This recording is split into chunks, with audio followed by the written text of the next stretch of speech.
I'm Greg Hunter. Welcome to USAWatchdog.com. With us, a popular guest. As a matter of fact, many of you have been pinging me and asking for the guest that's out with this his latest report. He's on our on-air air. You see here the Jetson type vehicle. His newest report is called the Soaring 20s. You kind of gives it away right here. HalfPastHuman.com. Of course, it is Clif High of HalfPastHuman.com, out with a brand new report. Thank you for starting the brand new year with us, Clif High. Welcome to USAWatchdog.com again. Welcome back. Thank you much. It's nice to be here. I got to tell you, you made some huge calls on I'm just going to go by the calls I heard and the calls you made on the air. And I tell people that you'll be the first to say you're not 100%, but whoo, man, some of the calls you made, you said that Donald Trump would be elected pretty big. If they don't cheat, basically. But he did elected pretty big. I think they cheated, but he still got elected big. You also said the night of the election, our data sets say that Hillary Clinton goes missing. She goes missing. Sure enough, she did go missing. You also said Bitcoin would hit 13.8 by February of 2018. Sorry, you were low and early. Hit 20,000, and now it's bouncing all over the place. We'll talk about Bitcoin and where you see it going. But you also said this, and this is where I want to start. And that you said, about a third of the mainstream media, they're going to take a hit. They're going to have some sexual problems. My data sets are saying sexual problems, misconducts, cover-ups, things like that. Wow! Another unbelievable hit that you got out of your predictive analysis, your predictive linguistics, as you call it. Unbelievable. Tell me, is that over? Is the rampage, is the revealing of all this sexual misconduct over in the mainstream media?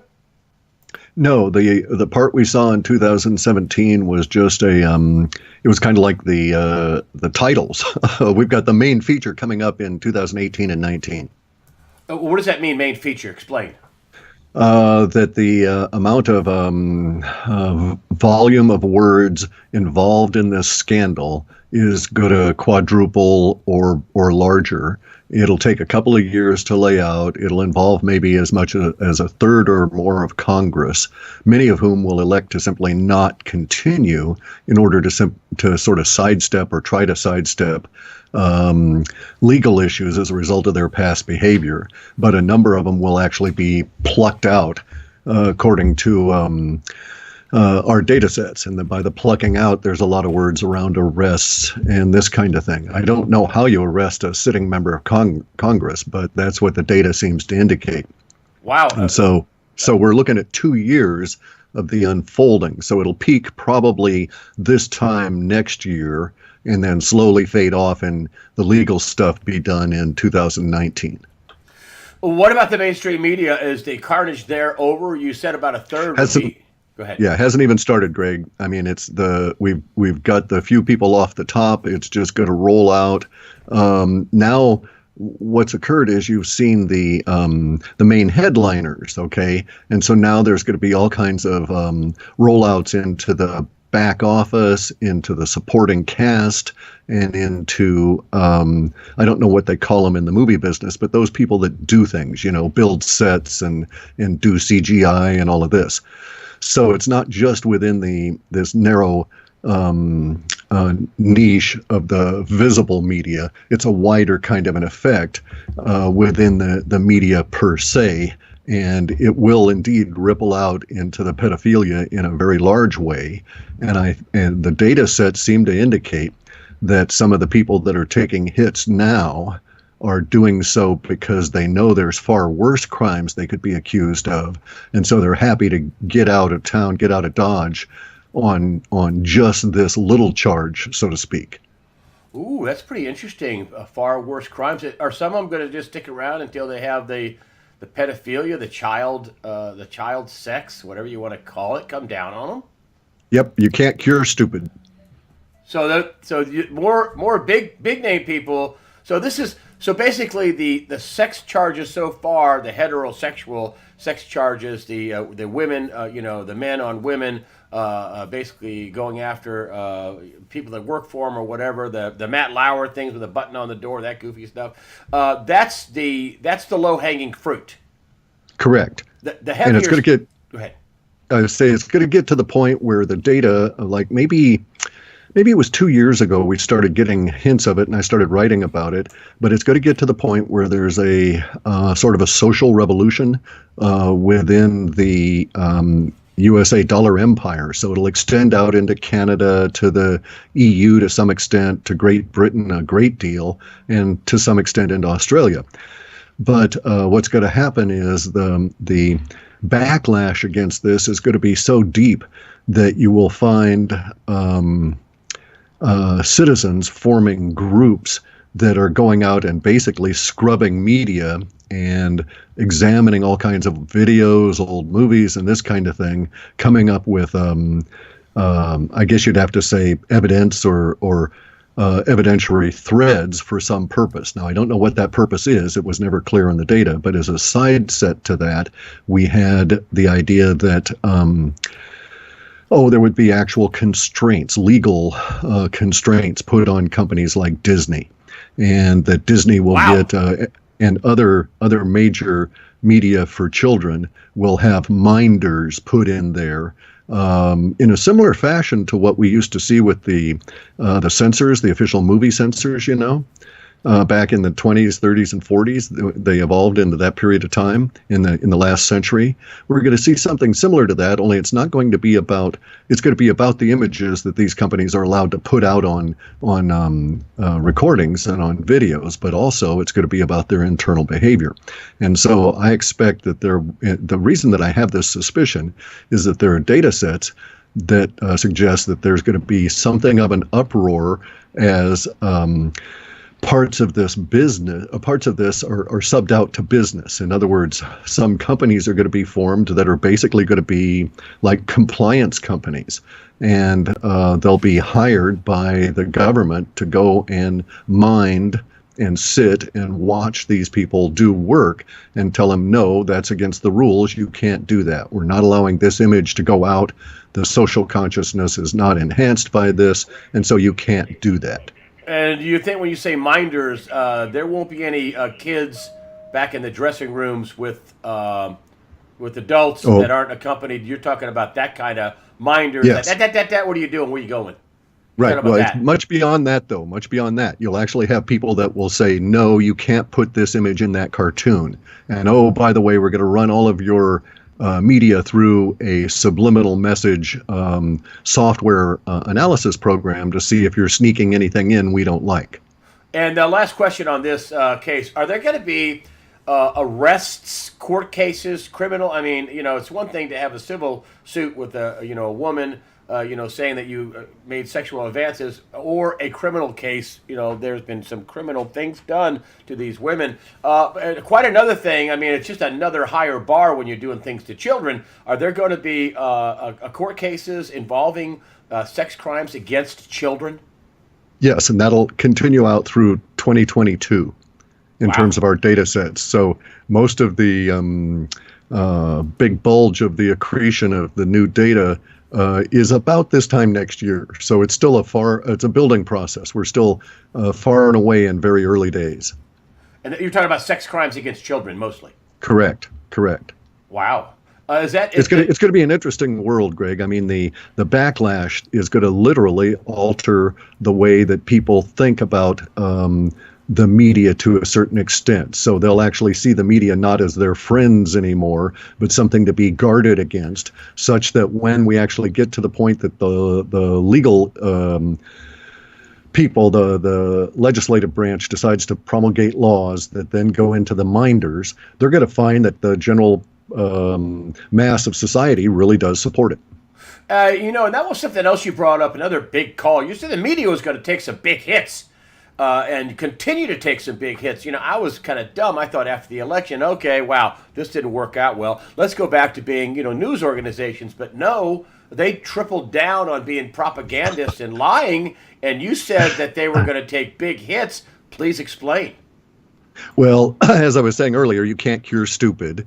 the media controllers are on a particular path that they don't have any way of backing off of, and so we're not going to go back and recover the kind of media that we had in the last century, say prior to Nixon, okay, where we had some really honest journalism going on all the time. We're not going to go back to that with corporate media. What we do have is the rise of the alternative media, just basically getting up and kicking ass on existing large-scale corporate media, such that by 2019, the landscape is essentially 100% changed. This will also be impacted by finances and demographics, because the dwindling number of audience for the existing, what we think of as mainstream media, is going to get to the point where it's too small to actually support them against rising charges. Bear in mind that these companies are going to face huge levels of economic liability as a lot more information comes on out and they start getting sued. So one of the temporal markers we have for 2018, in a general sense that's spread throughout chunks of the year, is the idea of lawsuits originating. I don't know if it's class action or individual or what the circumstances are, but going to specifically to media lying. And, it may be now kosher for the media to lie because they've been given some level of government protection with their Propaganda Act, but the data is suggesting that somebody's going to find a legal means to sue what we think of as the mainstream media for I guess you'd say, consumer fraud. Oh, wow! Wow! I'm stunned. You got sue for consumer fraud. I want to ask one other thing, and I want to. I'm sorry. I'm writing this. I'm writing down notes. That's crazy. It's very interesting. No, hold me to it. And judging from your stuff, I'm telling you, I'm just bringing up the stuff that you told me on my air that was right, which is pretty amazing. Are you 100% right? No, and you'll say that, but boy, you have some pretty big calls. I want to ask this question this way: is Donald Trump going to win the fake news wars? Yes. Explain. There's a conjunction of data sets that indicate that our social order is in the midst of a major change. And this major change will continue on through about 2022, which is why the current report is set up that way, going out 5 years. Plus, we had a lot of long-term data I was able to mine. Within that area, we have these conjunction of sets that show that the rising outrage against individual crimes within media will combine with this sort of a cover your ass kind of a thing that will come out of the legislative branches that will try and piggyback on this general, we're dissatisfied with the media and the direction that things are going and so on. Then we'll get the consumer fraud kind of suits coming up. And all of these things will be in conjunction with the continued investigation into the crimes and the elimination of a number of very key players. So we have to look at it a different way than a usual kind of battle between politicos and their media stooges. Because in this regard, we've got a number of the major media people that will be plucked out due to their past actions, due to their crimes, at a very key moment, thus rendering the decision-making processes within these organizations damaged just at the time they need to have cohesive, clear thinking in order to survive. So a lot of them will not survive. So wow. Our data sets are not being particularly kind at the moment to the idea of CNN even existing as we understand it now 2 years out, that kind of thing. I just choose them as an example. It's not going to be limited to them by any means. Wow. I got to tell you, when I worked at CNN, I did not do fake news. They paid me to do hard-hitting investigations. I did big frauds. I did depleted uranium munitions against the military. Of course, maybe that's why I'm out. But anyway, they weren't that way when I was there. An unbelievable amount of supervision, of legal standards.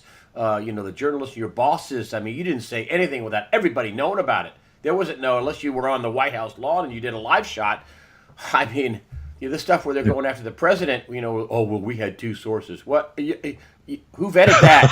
Are you crazy? Well, one of them was a dog. I mean, yeah, I've said this before. I mean, this whole thing with the Comey deal, where the reporter goes to his boss. I got to go out and they got this thing. Hey, boss, I got this thing about obstruction of justice with the president. Great. Who's your source? I can't tell you.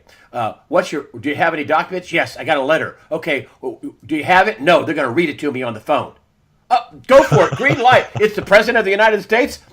Go for it. I mean, it's stupid. Anyway, Yeah. I can You see can't why cure they could, stupid, yeah. You can't. I can see why. I want to go on to the economy. The big tax and Jobs Act. I mean, that people are calling it the Trump's tax cuts. I had Martin Armstrong on talking about how people overseas. And this is real world stuff, and you can blend it into what you're getting in your predictive linguistics. He says, I was summoned to London. The Chinese are freaking out. They're bringing back, at least in one report, the big banks say $2.5 trillion. Donald Trump's blurted out, I think it's twice that much, $5 trillion overseas, coming back at a 15.5% rate. No questions asked. No questions asked. No matter how you made the money, this is bizarre. Talk about legal money laundering. Also, he said that the EU he had to talk to the Chinese in London out on his way down to the EU, down to Brussels, because they're freaking out as well. What about all this money coming back? Are you getting anything on the Trump tax cuts? And let's start with the money coming back from abroad. It's evidently a couple of trillion at least. We've got a really interesting set of data here that's been building for some time, and we've had this big flush of long-term data, which is why I decided to do this report that was going out 5 years. And if you'll notice, I named it the Soaring 20s, even though we're not into the 2020s yet, right? It's because we're able at this stage within the data sets to give a broad definition to what's coming. And our 2020s, to some extent, emotionally, are replicating the kind of language you would see in the newspapers and even to a certain extent in the limited newsreels and stuff they had at the time of the 1920s. Only instead of being a roaring 20s, we're going to have a soaring 20s because it's a combination of an economic boom and a technological boom that are feeding off each other. And so this positive feedback loop is going to be sparked by this by the language around the tax redo. Okay, it's not a reform; it's a total redo. Right? They've eliminated a lot of issues there. So this money coming back is going to create a resurgence. A new kind of an American is going to be arising out of this resurgence. And we're going to be in a new great generation forming, okay? Not the millennials, but the ones that are behind them are going to be like another one of the greatest generation that fought World War II in the 1900s from the United States perspective. And so that generation is going to be busting out at a very young age because of the combination of all of the circumstances in which they're living. And so we're really getting into a period that I didn't want to say Yankee trader. I didn't want to say mercantilism, because it's not that. That led us into the current level of being all lawyered up as a society. And what we're going to do, according to the data sets, is to spring off of these economic changes that are so significant and create a whole new social order that is really like the Soaring 20s is really a good image for what we're getting into. It'll be a period of economic boom that will continue for some time. It'll be an economic renaissance that will be along with a technological and a scientific renaissance that will also include this look back at human history. And all these things will combine to create a new America, and a new American will emerge. So in the past, we've had like the stereotypical Americans that were formed by, like major writers, like Mark Twain wrote The Innocents Abroad, and talking about Americans doing the grand tour, they called it, of Europe. And so that defined what America was to itself and the rest of the world for a generation. And then we had the ugly American in the 50s and the 60s. And again, that defined Americans to themselves and to the world. And we're about to go through another situation where by 2020, we will have this new image, whatever it will be, of this new American emerging in their place in the world. And it won't be Pax Americana. It won't be America, the police state, trying to control the planet. China is going to be the dominant economy, but right there next to them is going to be this resurgent USA. It's going to be really thrilling. I'm quite excited to read the stuff within the data and to write the report that I've come through in these last couple of months because of the successful optimism that is appearing relative to that. And you're seeing the language around the tax restructure, around the bond debacle, and a lot of these kind of things, all combining at this point from which will spring off on this new adventure. I'll get to the bonds in just a minute, but being you brought it up, it sounds to me like Trump gets a second term. Am I wrong? I don't have anything to contradict that. I do have some things to suggest that is the case. Okay. My next question is it's the debt. Another thing that I just had David Stockman on, former White House budget director in the Reagan administration, understands big numbers, smart guy. Also, Martin Armstrong, just my two most recent interviews, and both of them agreed on this point, and that was something's going to have to be done to the debt. We're going to have a spiking interest rate situation. It's going to catch a lot of people flat-footed because it's going to go up. The interest rates are going to go up a lot faster than anybody imagined. What say you about when you said bond debacle? What say you about the coming bond debacle? Let's just go with your word. What's going to happen is exactly that. We're going to have interest rates that are taken out of the hands of the Fed. They're going to rise very rapidly. It's going to cause a lot of people to be euphoric because at the same time that's occurring, and I don't know the mechanism, so I just know what the data is telling me. But at the same time that is occurring, we're getting a global rise of confidence within the dollar and within the dollar management. And that causes the dollar to gain purchasing power slightly against the other failing fiat currencies. And the bond action causes people to want to move out of the dollar also at that same period of time. So it's really weird. It's all jammed together. You can't really think of them two separately. But as the bonds are going to go through this huge hiccup and start being able to deliver yield, they are showing in our data, even though the market is gigantic, is showing as chasing the cryptocurrencies relative to the yield component. So cryptocurrencies will still have a greater yield. This is indicating that people will be still flocking to get in cryptos as rapidly as they can.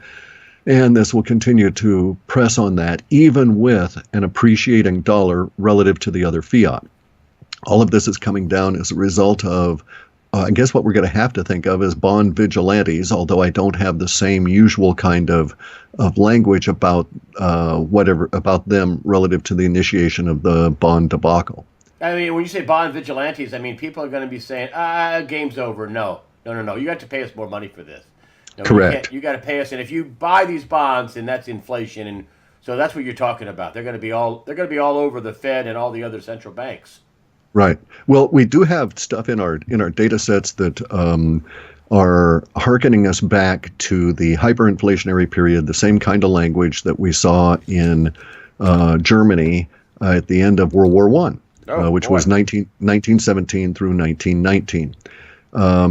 And then again, slightly in the Weimar Republic in the 20s. Now we have a wrinkle on this, though, because our previous look at this kind of data had been in absence of cryptocurrencies as an ecosystem. So now, as the bonds are going through their upheaval, they are basically the bond issuers are going to find themselves in direct competition to yield levels that can come out of the cryptocurrencies. So look at it this way. As a regular retail purchaser of a savings vehicle, would you rather get, at the moment, it's what, 0.05% if you're lucky on a dollar, But you could get a yield of 1,000% on cryptocurrencies in this last year if you chose the right ones. Even if you just chose Bitcoin, you would have gone 1,000% gain in 2017, and our expectation is that something close to that in 2018. So under the circumstances, how can bonds possibly compete? Even on volume, they're getting to the point where, yeah, they can absorb a lot more money, but even that's going to be temporary. And so they're really going to have to, take it up a notch, kick up their game and their offering just to stay viable. And the data sets show that the bonds don't, that the bond debacle is not an event, it's a process. It's going to continue from about mid-2018 through into 2020. It'll take a long time to come unraveled. There's a lot of stuff involved. But at the same time, there are going to be a big flush that some of the organizations will get as a result of the rising bond rates. But again, it's competition, and the bonds are going to lose relative to cryptocurrencies. This can be looked at another way too, and that is that we're in a major transition. Every time we've had a major transition of, let's say, the speed of the social order. So we used to be on horses, and so a silver and a gold standard of actual coins being exchanged was good enough, right? Because we traveled by horses pulling us, or we rode on them.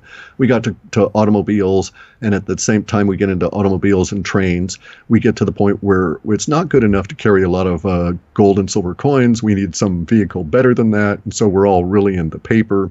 As we get into the jet age, we've got to get that paper accelerating. It's got to go faster. And so we start going to direct deposit and digital representation of your bank account. So it's not just not numbers written in a little passbook kind of a thing, but it's simply 100% digital.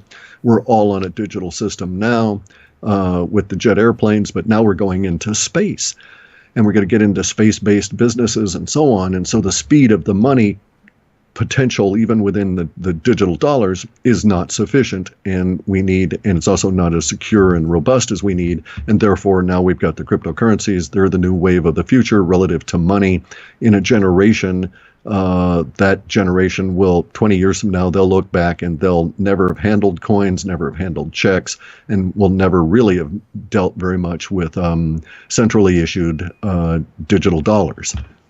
I'm glad you brought that up, because I wanted to come up with the what's been going on just at the last few days of the week. I mean, Bitcoin was all over the place. They have these what do you call them? These not ETFs, the exchanges. These futures markets, I should say. And wow, Bitcoin was down to 10,000, back up to 13,000 in a few hours. I mean, it's bouncing all over the place. What are your thoughts on Bitcoin and this wild gyrations at the end of the year? Manarino says this, and the Wall Street boys are out gaming this market. That's why they came up with the futures. They're trying to game it. What say you? Are they going to kill Bitcoin and cryptos? Evidently not. No, it doesn't work that way. I like Greg, but I don't know that. I think they may be trying to game it, but I actually think that it's their new toy. It's the first time we've had a commodity listed on the exchange, and I can't remember the last time such a thing occurred in my lifetime. And so here's a new commodity that they can actually play with. They don't want to destroy it. That's a wrong way to think about it. They may certainly would. There are people within the federal central bank cadres that would like to control it, but even that's not going to happen. The futures, according to the data sets we've got from our previous report, show themselves as shooting themselves in the foot.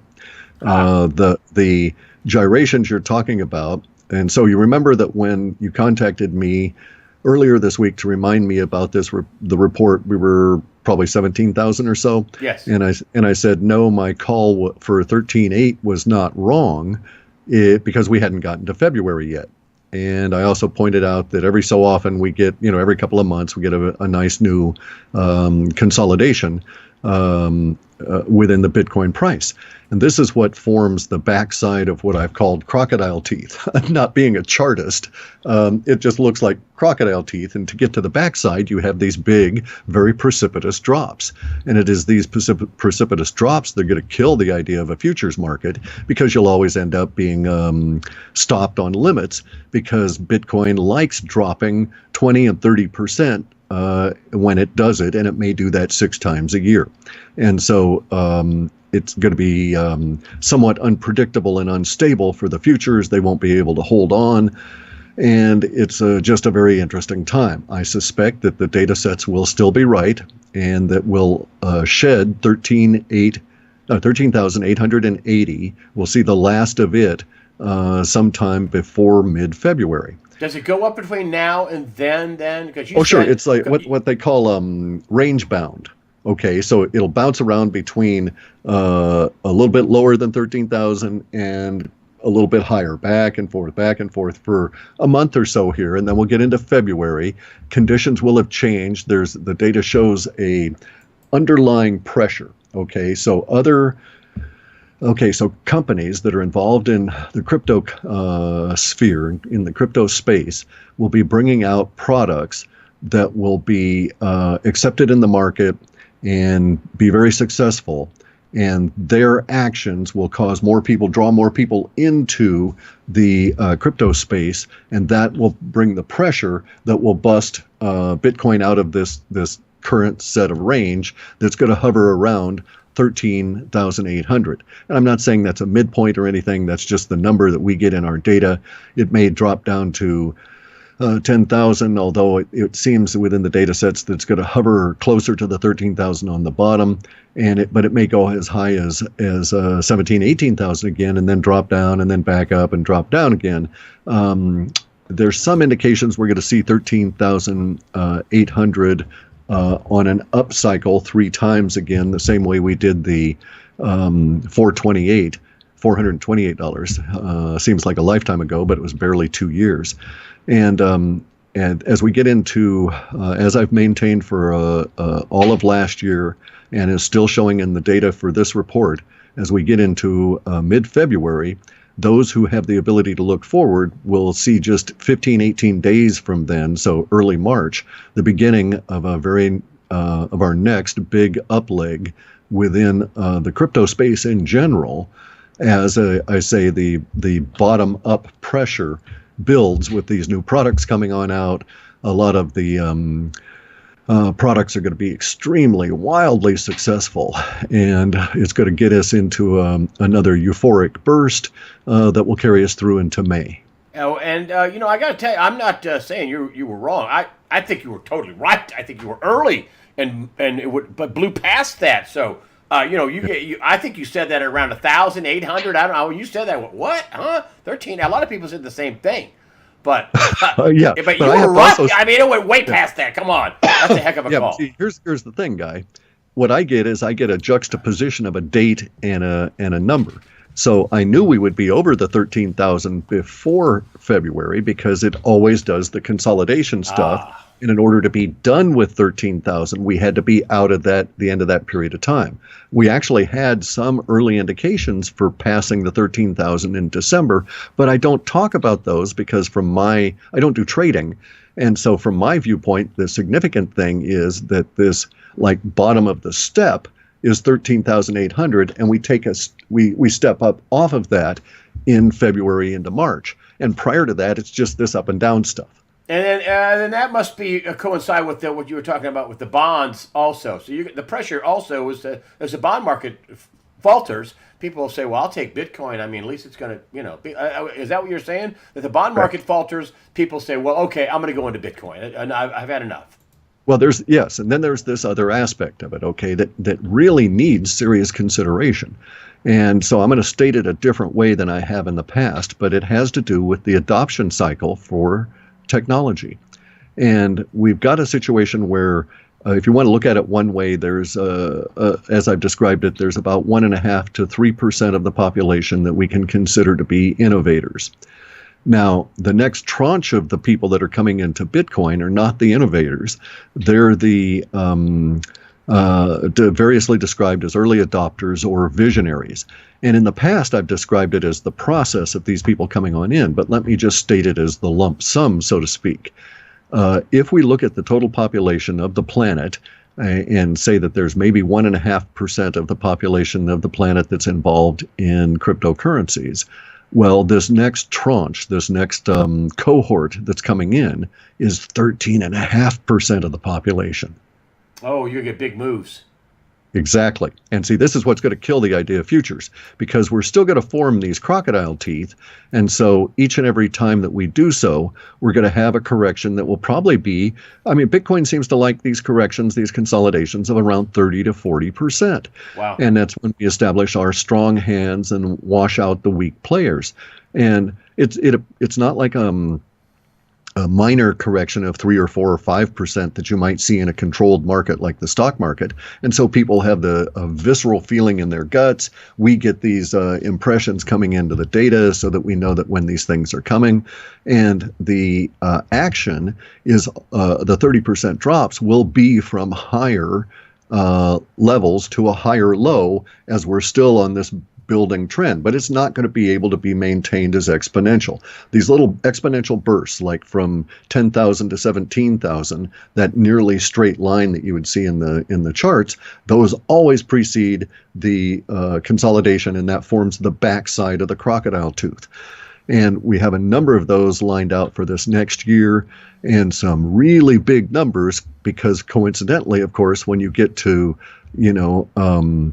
so one way to look at it is, well, within our data sets, as we get close to 64,000, we're going to get another one of these. Well, at 60,000, 64,000. I want to just $64,000 this year for Bitcoin. Not in 2017. No. I mean, I'm sorry, 2018. 2018. Yeah. 64,000 in 2018. You think Bitcoin will hit? Oh, it'll go higher than that in 2018. Yeah.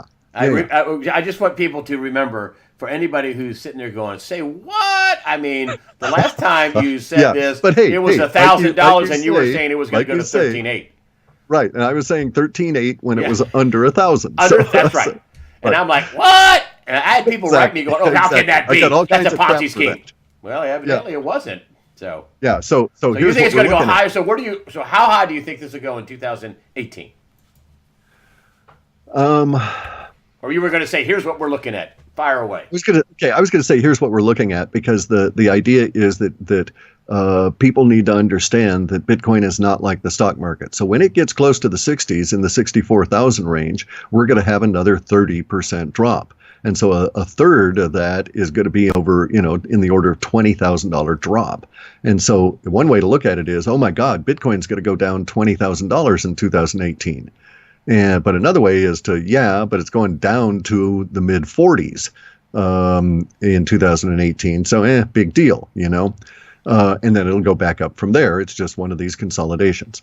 I do have numbers, because of the emotional impact and the linguistics involved. I have numbers that would seem to suggest that we may hit 100,000 next year, in 2018. The way that they're shaping up within the long-term data is fully supported. It's complete and correct within our processing. There's no equivocation within it, because the linguistics have supporting sets that go to how the information is going to be received by the general population. So in other words, we have a range of emotions that are associated with this number of 100,000, so that people will be whispering it just in awe, and then other people are going to just be shouting it until they almost burst their lungs. So, it's going to be an interesting time. I want to just get into gold, silver, gold. You're big on silver. You have said in the past that the industrial uses for silver are so important that it really can't be used as a monetary metal. Gold, silver. I mean, if silver goes up, gold will probably go up too. But you like silver more. What's your predictions for silver and gold? We haven't had the big moves yet, but we haven't had a bond market blowout, and we haven't had a stock market problem or anything like that. Go ahead. Right. The thing for silver is that there's been a tie in our data for, maybe 18 months or more between silver and what we can think of as an energy coin, an ICO that's designed, a token that's designed to facilitate the movement of silver into the industrial usages of it. This language, these sets are still talking about very high price for silver. It's also talking about everybody dishoarding the monetary silver and the coins actually being melted down for industrial use.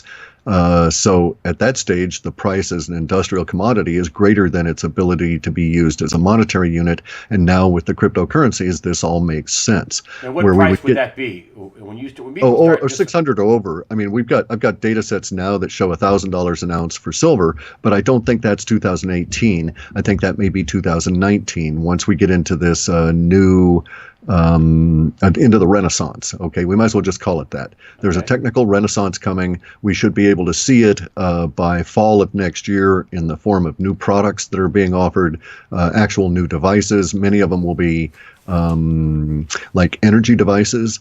Maybe it's a little device you'd aim at your cup of coffee to heat it up. I don't know, but little tiny consumer level energy devices, right? That will be transmitting as opposed to contact based. So they'll be transmitting, sort of like little ray gun kind of thing showing up in our social order.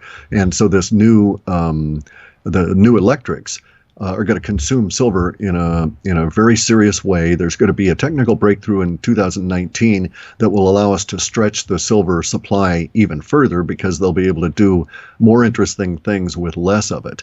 And it will rise up in terms of its value even through 2019 and 2020. But it will be against a background of a lot of people saying, okay, so silver's $1,000 an ounce. I don't really care. Now's the time to sell it so that I can get into this particular new cryptocurrency, or so I can buy one of these flying cars or something along those lines. So there's a showing in our data sets of what may be generational. I don't know. It may relate to the demographics of the generations, but it's basically a turning over. So people that have been saving stuff are going to reinvest it, get it out into the social order. We're going to leave behind us, to a certain extent, the negative visions that we've been held under by the oppressing of the society, by the idiots, the stupid, evil cabal, the Luciferians, all of these the pedophiles. They've dampened society down for a number of years, for decades.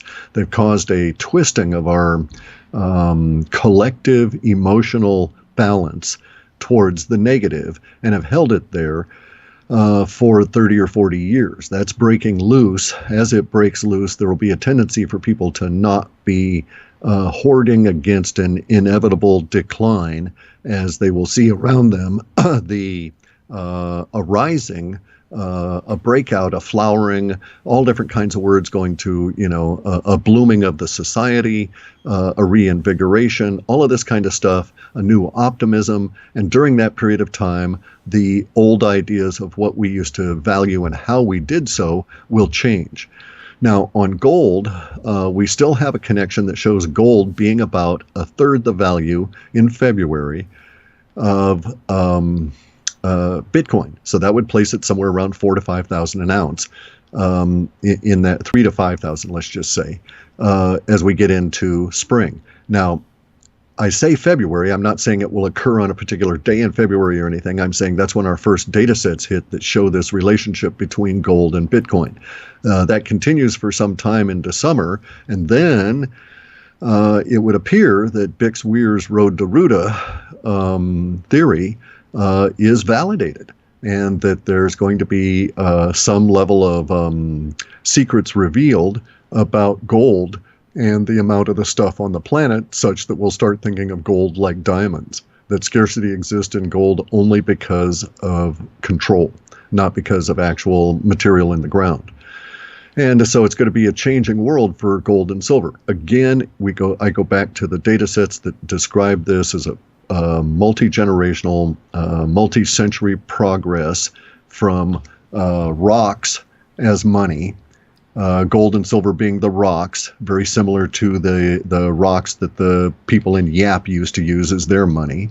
And we just have a slightly more portable form. And now we're moving all the way up into the ephemeral of the cryptocurrencies, because we're going into space-based businesses in a really big way, and you don't transmit gold and silver into space in order to pay off your employees. Okay, so do we get a crash in the markets, or is that old thinking? Do we get a crash in the banking system? Do we get any kind of a crash in 2018? Evidently, it doesn't sound like we get any kind of a crash from your data, or am I wrong?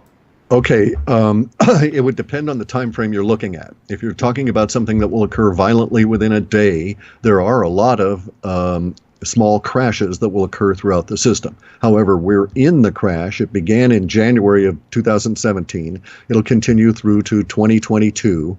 In 2018, we will have some spectacular failures. Again, the northern Italian banks pop up.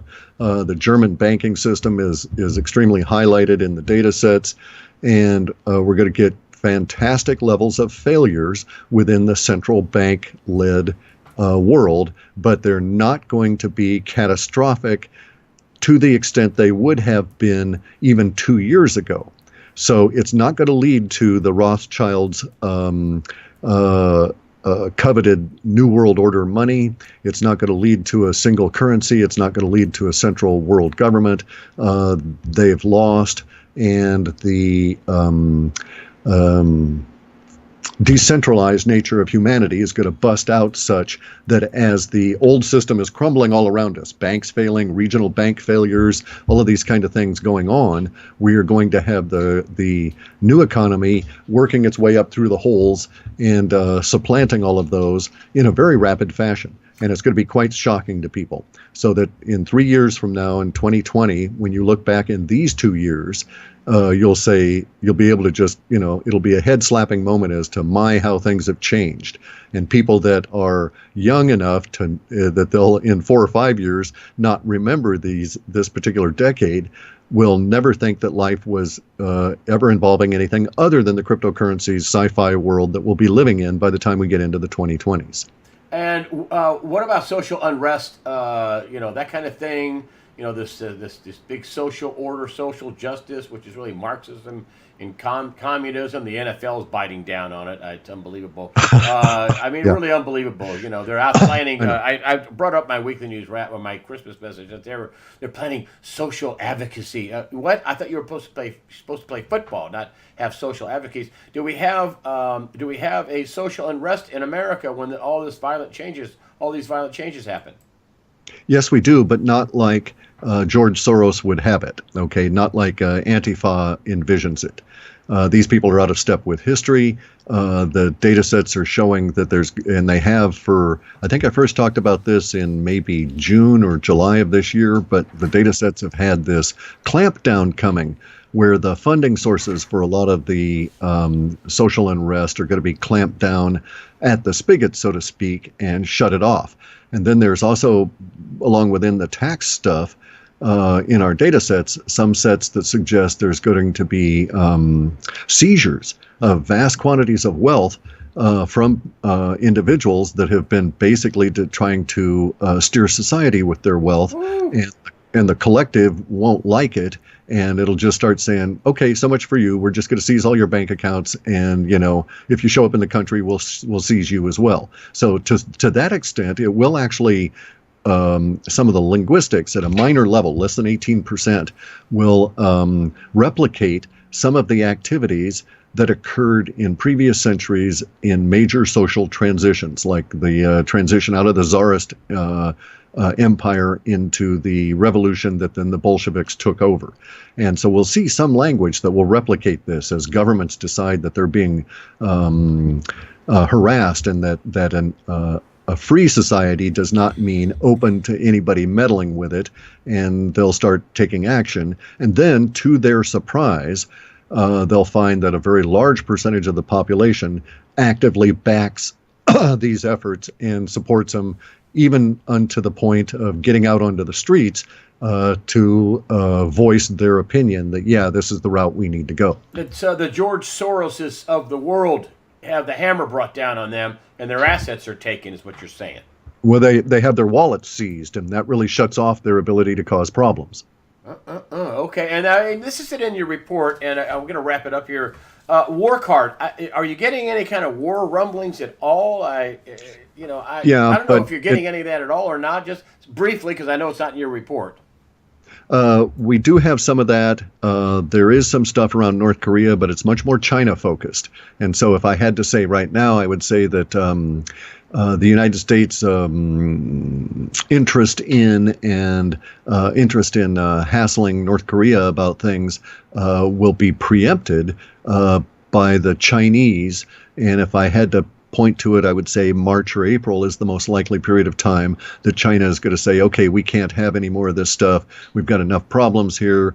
And because of X, Y, Z, we're just going to go in and shut down the problem source at this particular point. That's North Korea. Correct. You're saying China is going to shut down North Korea. Enough of this. You don't get to have nuclear weapons. No, I'm not saying they're going to try and take away nukes or anything. I'm saying that explicitly that the data sets show that China doesn't like the United States trying to, or the United States and North Korea interaction on their border and the potential problems, and they will decide, as much as they don't want to do it and as much as it's a pain in the butt because it's going to cost them money and time and effort and lives, they are going to go and try and preempt what would otherwise be a massive catastrophe for China, because you have to understand their interest is not North Korea, or North Korea even getting nuked for that matter. They don't really care about that. What they care about are the millions of North Koreans that would flood across the border as a vast humanitarian refugee problem should things go the way that they appear to be heading.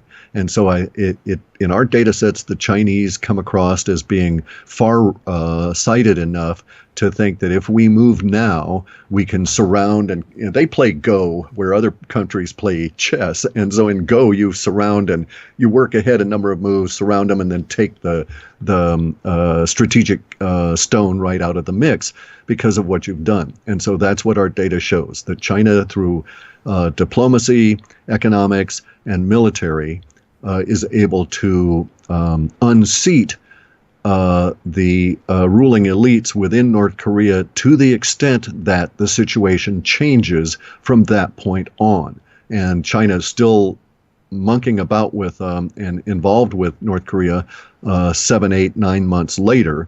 So we can make some assumptions from some of the brief little bits of stuff we've got in the data that China is dealing with all of this to try and sort it out so that they don't have this huge humanitarian problem to deal with of a flood of 10 or 20 or 30 million people trying to just simply survive. And the only way to do it is to leave the remnants of North Korea and cross into China. They don't want that. I'm going to leave it right there. That's good news.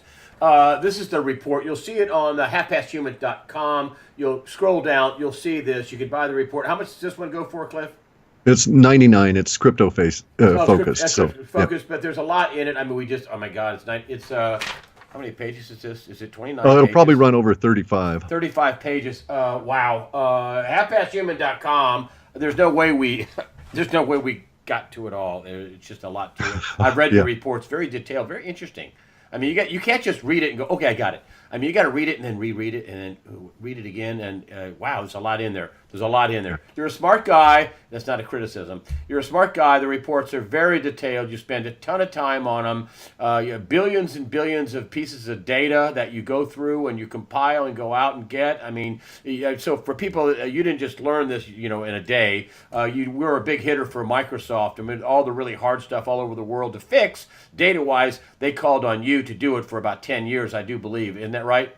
Yeah. And I started this predictive linguistics in '97, so it's been maturing for 2 decades now. So it's gotten pretty good. Yeah, well, you've said that in the past I couldn't read the data that well, and I've gotten better and better at reading the data and being able to apply it better into predictions. So it's I'm sure it'll be better now 5 years from now than it is today. Just like it was better than it was 5 years ago. But this is some report. I mean, this is a big, far-reaching report. Talking about Renaissance, talking about cryptocurrencies. There's some pretty good news in it, too. So, Clif High, halfpasthuman.com. Go to the halfpasthuman.com page. Scroll down. You'll see the report. Clif High, thanks for joining us today on USAWatchdog.com. Thank you much, Greg. It's been a pleasure. Okay.